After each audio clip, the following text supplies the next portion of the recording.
this is an area that, across all demographics, has been depressed because of the loss of its industry and an opioid crisis. What do you have to say to people in this area about so-called white privilege? I understand families in this community are suffering deeply.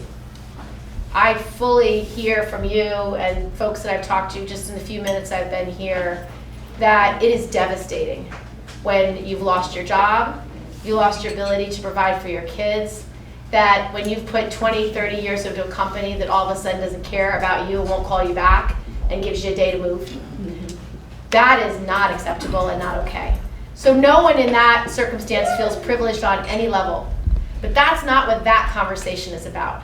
What is it about? I'm going to explain. Okay. What that conversation about is when a community has been left behind for generations because of the color of their skin. When you've been denied job after job after job because you're black or because you're brown. So institutional racism is real. It doesn't take away your pain or your suffering. It's just a different issue. Your suffering is just as important as a black or brown person suffering, but to fix the problems that are happening in a black community, you need far more transformational efforts that are targeted for real racism that exists every day. So if your son is 15 years old and smokes pot, he smokes pot just as much as the black boy in his neighborhood and the Latino boy in his neighborhood. But that black and brown boy is 4 times more likely to be arrested.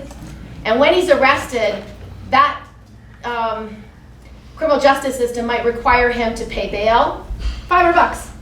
That kid does not have $500. He might not be able to make bail. If it's an adult with a child at home and he's a single parent, if he's thrown in jail, no one is with his child. Doesn't matter what he says. I have to go home. I have a child at home. He's only 12. What am I going to do? It doesn't matter. Imagine as a parent how you would feel so helpless. That's institutional racism. Your son will likely not have to deal with that because he is white. So when someone says white privilege, that's all they're talking about, is that his whiteness will mean that a police officer might give him a second chance. It might mean that he doesn't get incarcerated because he has just smoked a joint with his girlfriend. It might mean that he won't have to post bail. It means he might be able to show up to work the next day and not lose his job and not be in the cycle of poverty that never ends. That's all it is.